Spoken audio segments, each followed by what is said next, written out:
Angelo ম্যাথিউসকে করা সাকিব আল হাসানের time আউটের রেস যেন কাটতেই চাচ্ছে না ক্রিকেট থেকে। বাংলাদেশ বনাম পাকিস্তানের মধ্যকার দ্বিতীয় টেস্ট ম্যাচেও দেখা গেল তারই এক ঝলক। পাকিস্তানের ব্যাটিং ইনিংসের টাইম আউটের হাত থেকে বাঁচতে আবরার আহমেদের তোড়জোড় লাগিয়ে লঙ্কা কাণ্ড, আর সেই কাণ্ড দেখে হাসতে হাসতে ব্যস্ত সাকিব আল হাসান। আবরার আহমেদ মাঠে আসার সময় যেন মনে হচ্ছিল তাকে কেউ তাড়া করছে। হেলমেট গ্লাভস ঠিক করতে করতেই দৌড়ে ঢুকছিলেন মাঠে, কারণ মাঠে যে ছিলেন টাইম আউটের কারিগর সাকিব আল হাসান। তিনি ভালোই বুঝতে পেরেছিলেন একটু দেরি হলেই রেহাই পাওয়ার কোনো সুযোগ নেই। মাঝে গ্লাভসটি পড়ে গিয়েছিল হাত থেকে, কোনো মতে সেটি তুলে দৌড়ে পিছে এসে উপস্থিত হলেন। সেই কাণ্ড দেখে হাসছিলেন সাকিব আল হাসান। একই ম্যাচে আবার অন্য আরেকটি রেকর্ড করে বসলেন নাহিদ রানা। বাংলাদেশের ইতিহাসে দ্রুত গতির বল করে নতুন রেকর্ড করেছেন পেসার নাহিদ রানা।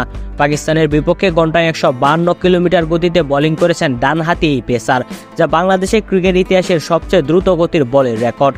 এর আগে 150-এর কোটা ছুঁতে পারেননি বাংলাদেশের কোনো বোলার। সর্বোচ্চ 149.5 কিলোমিটার গতিতে বল করার রেকর্ড করেছিলেন রুবেল হোসেন।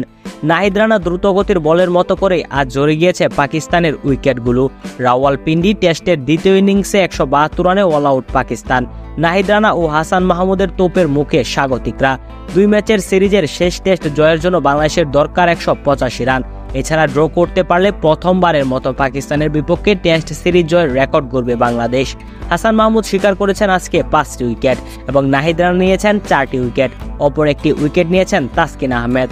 বাংলাদেশের এই 3 পেসারের সামনে আজ নাস্তানাবুদ হয়েছে পাকিস্তানের ব্যাটাররা, যার ফলাফল স্বরূপ বাংলাদেশের সামনে এখন সহজ লক্ষ্য। জিততে পারলেই রেকর্ডে নাম লেখাবে টাইগাররা। 185 রানের লক্ষ্যে ব্যাট করতে নেমে দুর্দান্ত শুরু করেছেন জাকির হাসান ও সাদমান ইসলাম। এখনো পর্যন্ত 37 রান করে জুটি করে দুজনেই মাঠে টিকে রয়েছেন। বড় কোনো অঘটন না ঘটলে পাকিস্তানের বিপক্ষে এই ম্যাচটি জিততে চলেছে বাংলাদেশ এবং 2-0 ব্যবধানে পাকিস্তানের ঘরের মাঠে সিরিজ জিতবে টাইগাররা। নাটকীয়তায় ভরা এই সিরিজের শেষ হাসি হাসতে চলেছে সম্ভবত বাংলাদেশি। প্রিয় দর্শক, আপনাদের কি মনে হয় বাংলাদেশ কি পারবে পাকিস্তানের মাটিতে রেকর্ড করে দ্বিতীয় টেস্ট ম্যাচটিও জিতে নিতে? এই ব্যাপারে আপনাদের কি মতামত তা অবশ্যই আমাদেরকে কমেন্ট করে জানান।